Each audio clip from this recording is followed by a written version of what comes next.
ओम श्री गणेशाय नमः। ओम नमः शिवाय। हरे कृष्णा। आप सभी भक्तजनों पर भगवान श्री हरि और माता लक्ष्मी की कृपा सदा सदैव बनी रहे।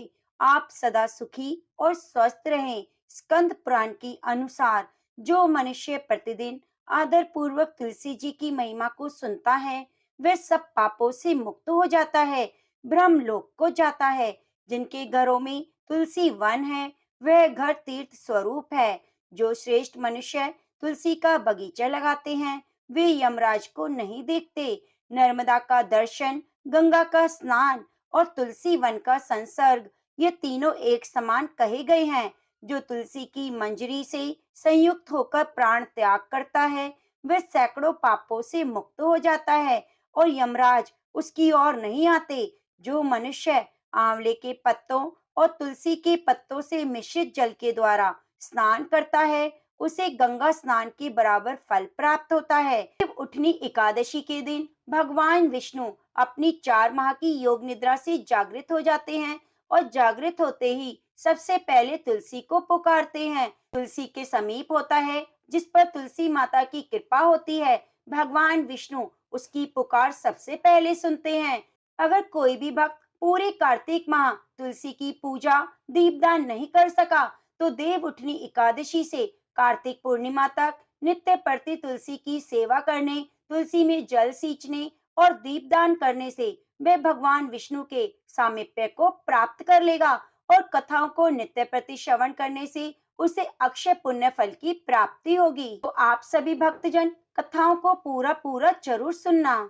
ब्रह्मा जी बोले, जो विष्णु भक्त प्रातःकाल स्नान करके पवित्र हो कोमल तुलसी दल से भगवान दामोदर की पूजा करता है, वह निश्चय ही मोक्ष प्राप्त करता है। जो भक्ति से रहित है, यदि वह स्वर्ण आदि से भी भगवान की पूजा करे, तो उसकी पूजा ग्रहण नहीं करते। सभी वर्णों के लिए भक्ति ही उत्कृष्ट मानी गई है। भक्तिहीन कर्म भगवान विष्णु को प्रसन्न करने वाले नहीं होते। यदि तुलसी के आधे पत्ते से भी प्रतिदिन भक्ति पूर्वक भगवान की पूजा की जाए, तो वे स्वयं आपको दर्शन देते हैं। पूर्व काल में भक्त विष्णुदास भक्ति पूर्वक तुलसी पूजन से शीघ्र ही विष्णु धाम को चला गया और राजा चोल उसकी तुलना में गौण हो गए। अब तुलसी का महात्म्य सुनो। पापों का नाश और पुण्य की वृद्धि करने वाली है। आपकी लगाई हुई तुलसी जितना ही अपने मूल का विस्तार करती है, उतने ही सहस्त्र युगों तक मनुष्य ब्रह्मलोक में प्रतिष्ठित होता है। यदि कोई तुलसी संयुक्त जल में स्नान करता है, तो वह पापों से मुक्त होकर भगवान विष्णु के लोक में आनंद का अनुभव करता है। महामुनि जो लगाने के लिए तुलसी का संग्रह करता है और लगाकर तुलसी का वन तैयार करता है, वे उतने ही पाप मुक्त होकर ब्रह्म भाव को प्राप्त होता है। जिसके घर में तुलसी का बगीचा विद्यमान है, उसका वह घर तीर्थ के समान है। वहां यमराज के दूत नहीं आते। तुलसी वन से पापों का नष्ट करने वाला, पुण्य और अभिष्ट कामनाओं को देने वाला है। जो श्रेष्ठ मानव तुलसी का बगीचा लगाते हैं, यमराज को नहीं देखते। जो मनुष्य तुलसी काष्ठ संयुक्त गंध धारण करता है, उसको पाप उसके शरीर तक स्पर्श भी नहीं कर पाते। जहाँ तुलसी वन की छाया होती है, वहीं पितरों की तृप्ति के लिए श्राद्ध करना चाहिए। जिसके मुख में, कान में, मस्तक पर तुलसी का पत्ता दिखाई देता है, उसके ऊपर यमराज भी दृष्टि नहीं डाल सकते। फिर दूतों की तो बात ही क्या है। जो प्रतिदिन आदर पूर्वक तुलसी की महिमा सुनता है, वह सब पापों से मुक्त होकर ब्रह्मलोक को जाता है। पूर्व काल की बात है। कश्मीर देश में हरिमेधा और सुमेधा नामक 2 ब्राह्मण थे, जो भगवान विष्णु की भक्ति में संलग्न रहते थे।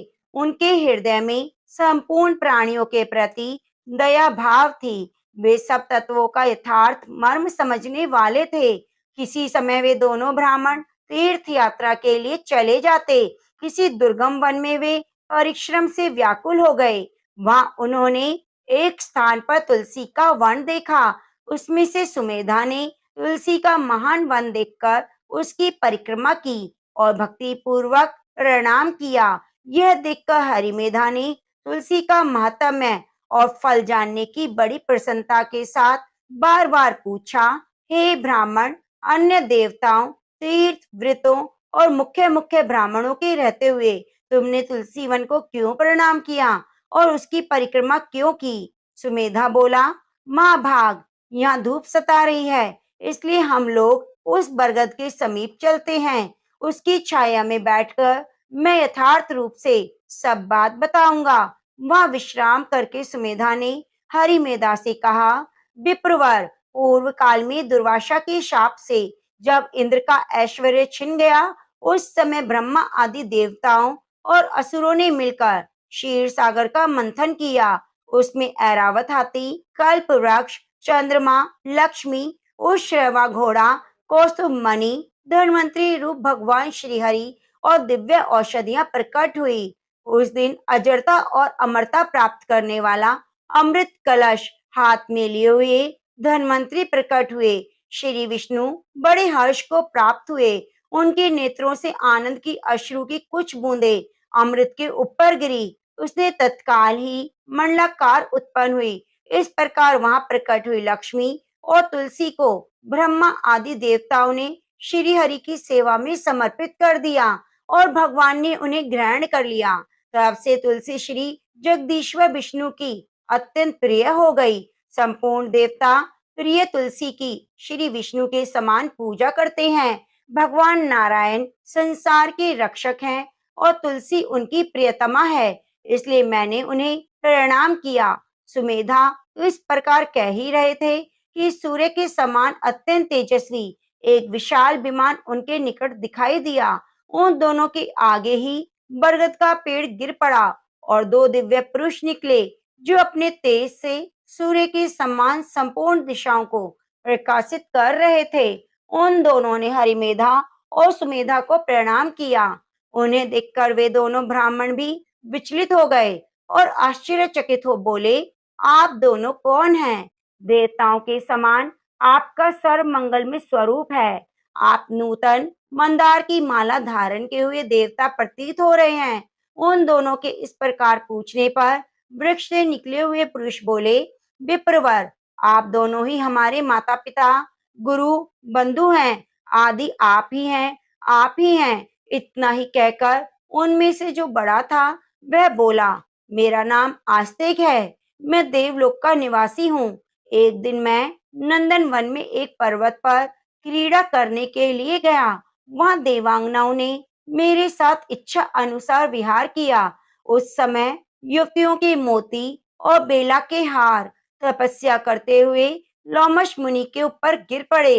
वह देखकर मुनि को बड़ा क्रोध आया। उन्होंने सोचा, स्त्रियां तो परतंत्र हैं, यह सब उनका अपराध नहीं, यह दुराचारी आस्तिक ही शाप पाने योग्य है।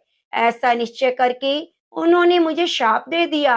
अरे तू ब्रह्म राक्षस होकर बरगद के वृक्ष पर निवास कर। मैंने विनय पूर्वक जब उन्हें प्रसन्न किया तो उन्होंने शाप से मुक्त होने की अवधि निश्चित की। जब तू किसी ब्राह्मण के मुख से भगवान विष्णु का नाम और तुलसी दल की महिमा को सुनेगा तब तत्काल मुझे मोक्ष प्राप्त करेगा।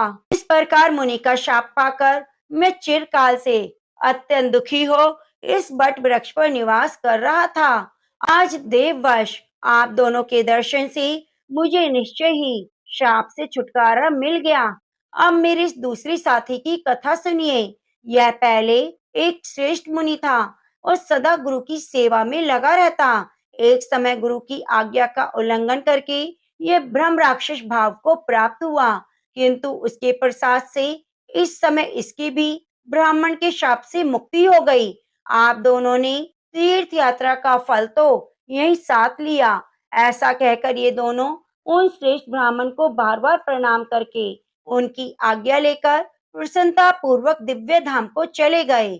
उसके बाद वे दोनों श्रेष्ठ मुनि परस्पर तुलसी की प्रशंसा करते हुए तीर्थ यात्रा को चल दिए। इसलिए भगवान विष्णु को प्रसन्नता देने वाली इस तुलसी वन के पौधे की पूजा अवश्य करनी चाहिए। एक बार कार्तिकेय जी ने महादेव जी से पूछा, प्रभु मैं आपसे जानना चाहता हूँ कि ऐसा कौन सा वृक्ष है जिसका पत्ता फूल भी मोक्ष प्रदान कराने वाला है। महादेव जी बोले, बेटा सब प्रकार के पत्तों और पुष्प की अपेक्षा तुलसी ही श्रेष्ठ मानी गई है। वे परम मंगलमय, समस्त कामनाओं को पूर्ण करने वाली है। श्री विष्णु को अत्यंत प्रिय और वैष्णवी नाम धारण करने वाली है। संपूर्ण लोकों में शुभ और मोक्ष प्रदान कराने वाली है। भगवान श्री विष्णु ने पूर्व काल में संपूर्ण लोगों का हित करने के लिए तुलसी का वृक्ष रोपा था और तुलसी के पत्ते और पुष्प सब धर्मों में प्रतिष्ठित। जैसे भगवान श्री विष्णु को लक्ष्मी और मैं प्रिय हूँ, उसी प्रकार तुलसी देवी भी परम प्रिय है। हम तीन के सिवा कोई चौथा ऐसा नहीं जान पड़ता जो भगवान को इतना प्रिय हो। तुलसी दल के बिना दूसरे दूसरे फलों, फूलों, पत्तों, चंदन आदि के लेपों से भगवान विष्णु को संतोष नहीं मिलता, जितना तुलसी दल के द्वारा पूर्ण श्रद्धा के साथ भगवान विष्णु का पूजन किया है। उसने दान, होम, यज्ञ, व्रत आदि सभी पूर्ण किए हैं। तुलसी दल से भगवान की पूजा कर लेने पर कांति, सुख, भोग, सामग्री, श्रेष्ठ पत्नी, पुत्र, कन्या, धन, राज्य, आरोग्य, ज्ञान, विद्वान, वेद, वेदांत, शास्त्र, पुराण, तंत्र संहिता सब कुछ तत्काल मिल जाता है। जैसे पुण्य शरीला गंगा मुक्ति प्रदान करने वाली है, उसी प्रकार यह तुलसी भी कल्याण करने वाली है। स्कंद पुराण में यदि मंजरी युक्त तुलसी पत्र से भगवान श्री विष्णु की पूजा की जाए तो उसके पुण्य फल का वर्णन करना असंभव है। जो तुलसी का वन है, वहीं भगवान विष्णु का सामीप्य है, वहीं ब्रह्मा और लक्ष्मी भी संपूर्ण देवताओं के साथ विराजमान हैं। इसलिए अपने निकटवर्ती स्थान में तुलसी देवी को रोपकर उनकी पूजा अवश्य करनी चाहिए। तुलसी के निकट जो स्तोत्र मंत्र आदि का जप किया जाता है, वह अनंत गुना फल देने वाला होता है। प्रेत, पिशाच, ब्रह्म, राक्षस, भूत, दैत्य आदि सब तुलसी के वृक्ष से दूर भागते हैं। ब्रह्म हत्या आदि पाप और खोटे विचार से उत्पन्न होने वाले रोग, ये सब तुलसी वृक्ष के समीप नष्ट हो जाते हैं। जिसने श्री भगवान की पूजा के लिए पृथ्वी पर तुलसी का बगीचा लगा दिया, उसने उत्तम दक्षिणा से युक्त 100 यज्ञों का विधिवत अनुष्ठान पूरा कर लिया। जो श्री भगवान की प्रतिमा और शालिग्राम शिला पर तुलसी दल को प्रसाद रूप में ग्रहण करता है, वह विष्णु की संयोजी हरि की पूजा करके उन्हें निवेदन किए हुए तुलसी दल को मस्तक पर धारण करता है, वह पाप शुद्ध होकर स्वर्गलोक को प्राप्त होता है। कलयुग में तुलसी का पूजन, कीर्तन, ध्यान, रोपण, धारणा करने से वह पापों को जलाती है और मोक्ष को प्रदान कराती है। जो तुलसी के पूजन आदि का दूसरों को उपदेश देता है और स्वयं भी आचरण करता है, वह भगवान श्री लक्ष्मीपति के परम धाम को प्राप्त होता है। जो वस्तु भगवान श्री विष्णु को प्रिय जान पड़ती है, वह मुझे अत्यंत प्रिय है। श्राद्ध, यज्ञ आदि कार्यों में तुलसी का एक पत्ता महान पुण्य देता है। जिसने तुलसी की सेवा की है, उसने गुरु, ब्राह्मण, देवता, तीर्थ सबका भलीभांति सेवन किया है। इसलिए तुम तुलसी का सेवन करो। जो शिखा में तुलसी स्थापित करके प्राणों का परित्याग करता है, वह पाप राशि से मुक्त हो जाता है। स्वयं यज्ञ की भांति व्रत और स्वयं के द्वारा धीर पुरुष जिस गति को प्राप्त करता है, वही उसे तुलसी की सेवा से मिल जाती है। तुलसी के एक पत्र से श्री हरि की पूजा करके मनुष्य वैष्णव को प्राप्त करता है। उसके लिए अनन्य शास्त्रों के विस्तार की क्या आवश्यकता है। जिसने तुलसी की शाखा और कोमल पत्तियों से भगवान की पूजा की है, वह कभी माता का दूध नहीं पीता, का पुनर्जन्म नहीं होता। तुलसी दल के द्वारा प्रतिदिन श्री हरि की पूजा करके मनुष्य अपने सैकड़ों और हजारों पीढ़ियों को पवित्र कर देता है। यह मैंने तुमसे तुलसी के प्रधान प्रधान गुण बतलाए। संपूर्ण गुणों का वर्णन तो बहुत अधिक समय लगाने पर भी नहीं हो सकता। यह उपाख्यान पुण्य राशि का संचय करने वाला है। जो प्रतिदिन इसका श्रवण करता है, वह पूर्व जन्म में किए हुए पाप और जन्म मृत्यु के बंधन से मुक्त हो जाता है। इस अध्याय का पाठ करने वाले मनुष्य को कभी रोग नहीं सताते, अज्ञानता उसके निकट नहीं आती और वह सदा विजयी होता है। ब्राह्मणों ने कहा, गुरुदेव, हमने आपके मुख से तुलसी के पत्र और पुष्प का शुभ माध्यम सुना। जो भगवान विष्णु को बहुत प्रिय है। अब हम लोग तुलसी के पुण्य में स्तोत्र का श्रवण करना चाहते हैं। व्यास जी बोले, ब्राह्मणों, पहले स्कंद पुराण में जो कुछ बतलाया है वह मैं कहता हूँ। शतानन मुनि के शिष्य कठोर व्रत का पालन करने वाले थे। उन सब में एक दिन गुरु को प्रणाम करके परम पुण्य और हित की बात पूछी। शिष्यों ने कहा, हे नाथ, बताइए, आपने पूर्व काल में ब्रह्मा जी के मुख से तुलसी जी के जिस स्तोत्र का श्रवण किया उसको हम सुनना चाहते हैं। शतानंद जी बोले, शिष्यगण तुलसी का नाम उच्चारण करने पर असुरों का दर्प दलन करने वाले भगवान श्री विष्णु प्रसन्न होते हैं और मनुष्य के पाप नष्ट हो जाते हैं। उसे अक्षय पुण्य की प्राप्ति होती है, जिसके दर्शन मात्र से करोड़ों गोदान का फल मिलता है। तुलसी का पूजन और वंदन लोग क्यों न करें, क्योंकि संसार में वह मनुष्य धन्य है जिसके घर में शालिग्राम है और वह नित्य शालिग्राम पर तुलसी से पूजन करता है। कलयुग में भगवान श्री केशव की पूजा के लिए पृथ्वी पर तुलसी का वृक्ष लगाते हैं। उन पर यमराज अपनी दृष्टि नहीं डालते। हे तुलसी, तुम अमृत से उत्पन्न हो और केशव को सदा प्रिय हो। हे कल्याणी, मैं भगवान की पूजा के लिए तुम्हारे पत्तों को चुनता हूँ। तुम मेरी वरदायिनी बनो। तुम्हारे श्री अंगों से उत्पन्न होने वाले पत्रों मंजरों द्वारा मैं सदा ही श्री हरि का पूजन कर सकूं, वैसा उपाय करो। पवित्रा तुलसी, तुम कलमश का नाश करने वाली हो। इस भाव से मंत्रों से जो तुलसी दल को चुनकर उसे वासुदेव की पूजा करता है, उसकी पूजा का करोड़ गुना फल मिलता है। देवेश्वरी, बड़े बड़े देवता भी तुम्हारे प्रभाव का गायन करते हैं। मुनि, सिद्ध, गंधर्व, पाताल निवासी, साक्षात नागराज शेष और संपूर्ण देवता भी तुम्हारे भाव को नहीं जानते। केवल भगवान विष्णु ही तुम्हारी महिमा को पूर्ण रूप से जानते हैं। जिस समय क्षीर सागर का मंथन उद्योग प्रारंभ हुआ, उस समय श्री विष्णु के अंत से तुम्हारा प्रादुर्भाव हुआ। श्री हरि ने तुम्हें अपने मस्तक पर धारण किया। हे देवी, उस समय विष्णु जी के शरीर का संपर्क पाकर तुम पवित्र हो गई और तुलसी, मैं तुम्हें प्रणाम करता हूँ। तुम्हारे श्री अंग से उत्पन्न पत्रों द्वारा जिस प्रकार श्री हरि की पूजा कर सकूं, ऐसा कृपा करो जिससे मैं निर्विघ्न पूर्वक तुम्हारी पूजा कर सकूं और परम मोक्ष को प्राप्त हो सकूं।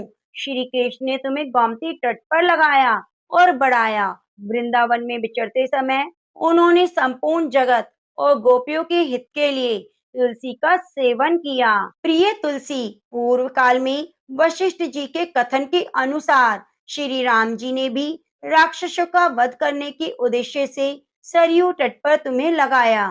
तुलसी देवी, मैं प्रणाम करता हूँ। श्री राम जी से वियोग हो जाने पर अशोक वाटिका में रहते हुए माता जानकी ने तुम्हारा ही ध्यान किया, जिससे उन्हें पुण्य अपने प्रियतम का समागम प्राप्त हुआ।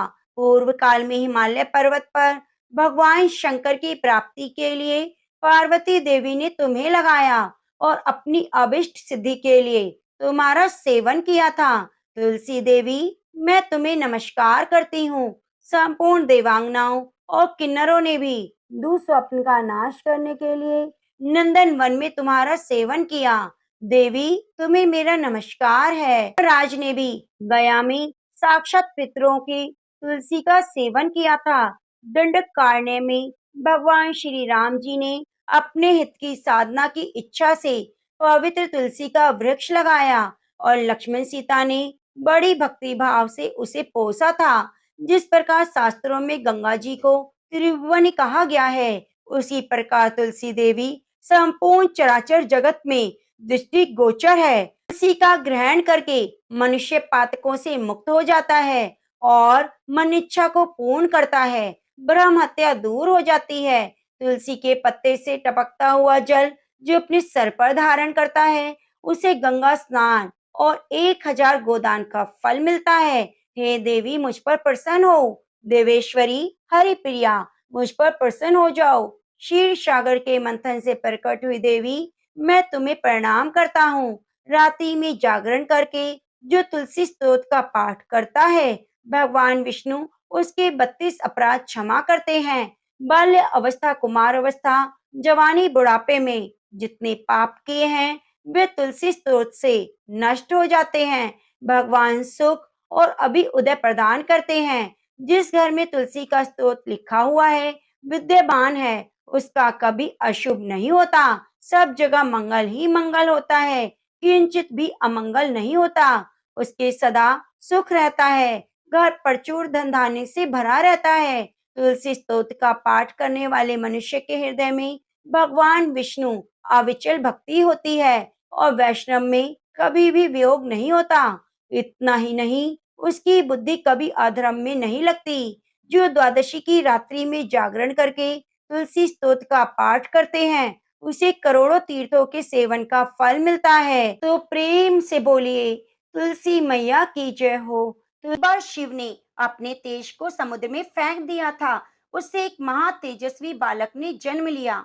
यह बालक आगे चलकर जालंधर के नाम से पराक्रमी दैत्य राजा बना। इसकी राजधानी का नाम जालंधर नगरी था। दैत्यराज कालनेमी की कन्या वृंदा का विवाह जालंधर से हुआ। जालंधर महाराक्षस था। अपनी सत्ता के मद में चूर उसने माता लक्ष्मी को पाने की कामना से युद्ध किया, परंतु समुद्र से उत्पन्न होने के कारण माता लक्ष्मी ने उसे अपने भाई के रूप में स्वीकार किया। वहां से पराजित होकर वह देवी पार्वती को पाने की लालसा से कैलाश पर्वत पर गया। भगवान देवादिदेव शिव का रूप धारण कर माता पार्वती के समीप गया, परंतु मां ने अपने योग बल से उसे तुरंत पहचान लिया और वहां से अंतर्ध्यान हो गईं। देवी पार्वती ने क्रोधित होकर सारा वृतांत भगवान विष्णु को सुनाया। जालंधर की पत्नी वृंदा अत्यंत पतिव्रता स्त्री थी। उसी के पतिव्रत धर्म की शक्ति से जालंधर ना तो मारा जाता था और न पराजित होता था। इसलिए जालंधर का नाश करने के लिए वृंदा के पतिव्रत धर्म को भंग करना बहुत आवश्यक था। इसी कारण भगवान विष्णु ऋषि का वेश धारण कर वन में जा पहुंचे, जहां वृंदा अकेली भ्रमण कर रही थी। भगवान के साथ दो मायावी राक्षस भी थे, जिन्हें देखकर वृंदा भयभीत हो गई। ऋषि ने वृंदा के सामने पल में दोनों को भस्म कर दिया। उनकी शक्ति देखकर वृंदा ने कैलाश पर महादेव जी के साथ युद्ध कर रहे अपने पति जालंधर के बारे में पूछा। ऋषि ने अपनी माया से दो बानर प्रकट किए। एक बानर के हाथ में जालंधर का सिर था, तो दूसरे के हाथ में धड़। अपने पति की यह दशा देखकर वृंदा मूर्छित होकर गिर पड़ी। होश में आने पर उन्होंने ऋषि रूपी भगवान से विनती की कि वह उसके पति को जीवित कर दें। भगवान ने अपनी माया से पुनः जालंधर का सिर धड़ से जोड़ दिया, परंतु स्वयं भी उसी शरीर में प्रवेश कर गए। वृंदा को इस छल का तनिक भी आभास ना हुआ। जालंधर बने भगवान के साथ वृंदा पतिव्रता का व्यवहार करने लगी, जिससे उसका सतीत्व भंग हो गया। ऐसा होते ही वृंदा का पति जालंधर युद्ध में हारा गया। इस सारी लीला का जब वृंदा को पता चला, तो उसने क्रुद्ध होकर भगवान विष्णु को हृदयहीन शिला होने का श्राप दे दिया। अपने भक्त के श्राप को भगवान विष्णु ने स्वीकार किया और शालिग्राम पत्थर बन गए। सृष्टि के पालनकर्ता पत्थर बन जाने से ब्रह्मांड में असंतुलन की स्थिति उत्पन्न हो गई। यह देखकर सभी देवी देवताओं ने वृंदा से प्रार्थना की कि वे भगवान को श्राप मुक्त कर दे। वृंदा ने भगवान को श्राप मुक्त कर स्वयं आत्मदाह कर लिया। जहाँ वृंदा भस्म हुई, वहाँ तुलसी का पौधा उगा। भगवान विष्णु ने वृंदा से कहा, हे वृंदा, तुम अपने सत्व के कारण मुझे लक्ष्मी से भी अधिक प्रिय हो गई हो। अब तुम तुलसी के रूप में सदा मेरे साथ रहोगी। तब से हर साल कार्तिक महीने के देव उठनी एकादशी का दिन तुलसी विवाह के रूप में मनाया जाता है। जो भी मनुष्य शालिग्राम के साथ तुलसी का विवाह करता है, उसे इस लोक और परलोक में विपुल यश की प्राप्ति होती है। उसी दैत्य जालंधर की यह भूमि जालंधर नाम से विख्यात हुई। नमो नमो तुलसी महारानी, नमो नमो हर की पटरानी, नमो नमो तुलसी महारानी, नमो नमो हर की पटरानी। प्रेम से बोलिए, तुलसी शालिग्राम भगवान की जय। एक कन्या थी। जब वह थोड़ी बड़ी हुई, उसको समझ आने लगा, तब से वह तुलसी माता की पूजा करने लगी। उसके प्रतिदिन का नियम था कि तुलसी माता जी की पूजा करने के बाद ही खाना खाती। जब वह कन्या शादी के लायक हुई, तब उसके माता पिता ने उसकी शादी करवा दी। कन्या को उसके माता पिता ने दहेज में एक तुलसी का गमला दिया। ससुराल में वह प्रतिदिन सवेरे उठती, पूजा करती, उसके बाद ही खाना खाती। उसकी दो जेठानियां थी, वे दोनों उसका मजाक उड़ाती कि बड़ी नियम धर्म वाली बनती है। उन दोनों को उससे बहुत ईर्ष्या होती, इसलिए वे दोनों तुलसी जी का गमला छुपा देती। वह कन्या बड़ी मुश्किल से गमला ढूंढ कर लाती और अच्छे से पूजा करती, फिर खाना खाती। वह गमला ढूंढ कर लाती तो एक दिन उसकी जिठानियों ने क्या किया कि गमला ही दूर फेंक दिया। कन्या ने खूब ढूंढा, पर उसे गमला नहीं मिला। वह बहुत परेशान हुई। उस दिन तो खाने में उसने कुछ भी नहीं खाया, क्योंकि उसका नियम था कि जब तक वह तुलसी माता की पूजा नहीं करेगी, वह कुछ नहीं खाएगी। उस कन्या की सच्ची भक्ति देखकर तुलसी माता उससे बहुत प्रसन्न हो गई और कमरे में तुलसी माता का गमला प्रकट हो गया। अगले दिन सुबह जब उठी तो क्या देखती है, उसकी खाट के चारों कोनों पर तुलसी माता का गमला आ गया है। यह देखकर वह बहुत प्रसन्न हो गई। अब मेरी तुलसी माता को कोई चुरा नहीं सकेगा। पूजन करने के लिए भी कहीं जाना नहीं पड़ेगा।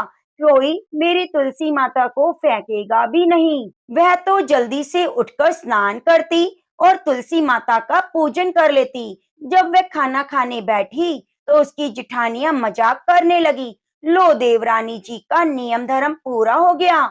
उससे पूछती है, तुलसी जी की पूजा कर ली क्या?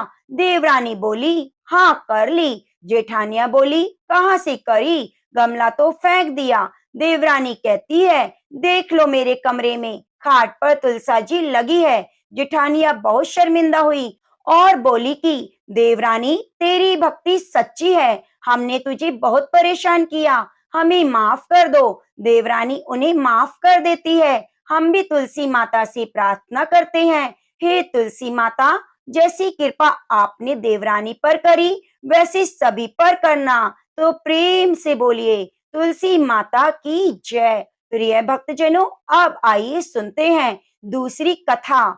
एक ब्राह्मण था, वह प्रतिदिन मंदिर जाता, वह प्रतिदिन तुलसी माता की पूजा करता, तुलसी माता से प्रतिदिन प्रार्थना करता, हे तुलसी महारानी, मेरे आनंद करना। तुलसी माता ने सोचा, यह ब्राह्मण तो बहुत सीधा है और गरीब भी है, प्रतिदिन मेरी पूजा करता है, मैं इसके कुछ ना कुछ करना चाहती हूँ। तो तुलसी महारानी एक कन्या का रूप बनाकर बैठ गई और ब्राह्मण को बोली, ब्राह्मण, मैं तेरे घर आना चाहती हूँ। ब्राह्मण ने सोचा, 6 लड़कियां तो पहले से ही हैं, 7 लड़कियों का मैं कैसे पालन पोषण करूंगा? लड़कियों की शादी कैसे कराऊंगा? मेरे पास तो कुछ भी नहीं। यह विचार करके वह बहुत परेशान रहने लगा। उसको तो खाना भी नहीं भा रहा था। उसकी औरत ने कहा, क्या बात है, आजकल बहुत दुखी रहने लगे हैं। इस पर ब्राह्मण बोला, मैं मंदिर जाता हूँ, वहां पर एक छोटी सी कन्या बैठी है। वह कहती है, ब्राह्मण, मैं आपके घर आऊं? उसकी पत्नी बोली, अरे इसमें परेशान होने की क्या बात है, आ रही है तो आने दो। ब्राह्मण बोला, पहले से 6 हैं, उनकी शादी भी करवानी है। तो ब्राह्मणी बोली, अरे कोई बात नहीं, अपनी 6 लड़कियों की करवाएंगे तो 7वीं की भी करा देंगे। आप सातों लड़कियों की शादी साथ में करवा देना। अगले दिन जब ब्राह्मण मंदिर गया तो छोटी कन्या ने पूछा, ब्राह्मण, मैं तेरे घर आऊं? तो ब्राह्मण बोला, हाँ चल। उसको वह घर ले आया। तुलसी माता की कन्या के रूप में ब्राह्मण के घर आने से ब्राह्मण के घर आनंद हो गया। घर में लक्ष्मी की बारिश हो गई। जब ब्राह्मण सातों कन्याओं की शादी के लिए वर ढूंढने जाने लगा तो छोटी कन्या ने कहा, मेरे तो शालिग्राम जी की मंदिर में जाकर शालिग्राम को बोलना बारात लेकर आए और मेरी 6 बहनों की तुम अपनी इच्छा से वर ढूंढ लेना। तुलसी माता की मेहरबानी से तो सब जेवर कपड़ा खाना हो गया। धूमधाम से 6 लड़कियों की शादी हो गई और तुलसी माता की शालिग्राम भगवान से शादी हो गई। तुलसी माता ने उसके घर में धन लक्ष्मी के भंडारे भर दिए। हे तुलसी माता, जैसे आप ब्राह्मण पर टूटमान हुई, वैसे हम पर होना। जैसे ब्राह्मण के घर आनंद किया, वैसे हम सभी के घर करना। तो प्रेम से बोलिए, तुलसी माता की जय। प्रिय भक्तजनों, अब आइए तीसरी कथा को सुनते हैं। एक परिवार में नंद भाभी रहती थी। ननंद अभी कुंवारी थी। वह तुलसी जी की बड़ी सेवा करती, पर भाभी को यह सब फूटी आंख नहीं सुहाता। कभी कभी तो वह गुस्से में कहती, जब तेरा विवाह होगा तो तुलसी ही खाने को दूंगी, तुलसी ही तेरे दहेज में दूंगी। जब ननंद की शादी हुई तो उसकी भाभी ने बरातियों के सामने तुलसी का गमला फोड़ दिया। भगवान की कृपा से वह गमला स्वादिष्ट व्यंजनों में बदल गया। बहनों के बदले भाभी ने ननंद को तुलसी की मंजरी पहना दी। वह सोने के आभूषणों में बदल गई। वस्त्रों के स्थान पर तुलसी का जनेऊ रख दिया तो वह रेशमी वस्त्रों में बदल गया। ससुराल में उसके दहेज की बहुत बड़ाई हुई। इस पर भाभी को बहुत आश्चर्य हुआ और तुलसी जी की पूजा का महत्व उसकी समझ में आ गया। भाभी की एक लड़की थी। वह अपनी लड़की से कहती, तू भी तुलसी की सेवा किया कर, तुझे भी बुआ जैसा फल मिलेगा। पर लड़की का मन तो तुलसी की सेवा में ना लगता। लड़की के विवाह का समय आया तो भाभी ने सोचा, जैसा व्यवहार मैंने ननंद से किया, उसी के कारण उसे इज्जत मिली, क्यों ना मैं अपनी लड़की के साथ करूं। उसने तुलसी का गमला फोड़कर बारातियों के सामने रख दिया, परंतु इस बार मिट्टी मिट्टी ही रही। मंजरी पत्ते भी अपने ही रूप में रहे। सभी बाराती भाभी की बुराई करने लगे। ससुराल में भी लड़की की बहुत बुराई हुई। भाभी ननंद को कभी घर नहीं बुलाती थी। भाई ने सोचा, मैं ही बहन से मिलाऊं। उसने अपनी इच्छा पत्नी को बताई और सौगात लेकर जाने के लिए कुछ मांगा। भाभी ने थैले में ज्वार भरकर कहा, और तो कुछ नहीं है, यही ले जाओ। वह दुखी मन से चल दिया। भला बहन के घर कोई ज्वार लेकर जाता है क्या? बहन के नगर के समीप पहुंचकर उसने एक गौशाला में गाय के सामने ज्वार का थैला उलट दिया। तब गोपालक ने कहा, ए भाई, सोना मोती गाय के आगे क्यों डाल रहे हो? भाई ने सारी बात बता दी। सोना मोती लेकर प्रसन्न मन से वह बहन के घर गया। बहन बहुत प्रसन्न हुई। तुलसी माता, जैसे आपने बहन के घर में धन लक्ष्मी के भंडारे भरे, उसका मान सम्मान बढ़ाया, वैसी कथा कहने सुनने वाले सभी पर अपनी कृपा बनाना। तो प्रेम से बोलिए, तुलसी शालिग्राम भगवान की जय। प्रिय भक्तजनों, अब आइए सुनते हैं चौथी कथा। यह कथा गणेश जी से संबंधित है। एक समय में धर्मात्म नाम के राजा हुए करते थे। उनकी कन्या तुलसी यौवन अवस्था में थी। अपने विवाह की इच्छा लेकर तुलसी तीर्थ यात्रा पर निकल पड़ी। उन्होंने कई जगह की यात्रा की। एक स्थान पर उन्हें तरुण अवस्था में भगवान गणेश जी को तपस्या में लीन देखा। भगवान गणेश का रूप अत्यंत ही मोहक और आकर्षक था। तुलसी भगवान गणेश के इस रूप पर मोहित हो गई और अपने विवाह का प्रस्ताव उनके सामने रखने के लिए उनका ध्यान भंग कर दिया। भगवान गणेश ने स्वयं को ब्रह्मचारी बताते हुए तुलसी के विवाह का प्रस्ताव ठुकरा दिया। तुलसी को भगवान गणेश के इस रूखे व्यवहार और अपने विवाह प्रस्ताव ठुकराए जाने से बहुत दुख हुआ। उन्होंने आवेश में आकर भगवान गणेश को दो विवाह होने का शाप दे दिया। इस पर श्री गणेश ने भी तुलसी को असुर से विवाह होने का श्राप दे दिया। बाद में तुलसी को अपनी भूल का एहसास हुआ और भगवान से क्षमा मांगी। ना तुम्हारा शाप खाली जाएगा, ना मेरा।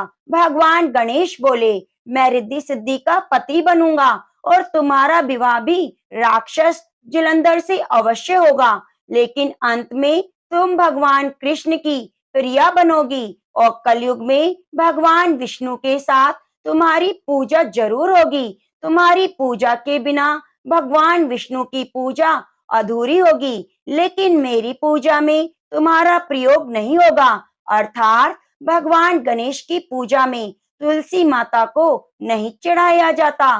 तो प्रेम से बोलिए तुलसी माता की जय।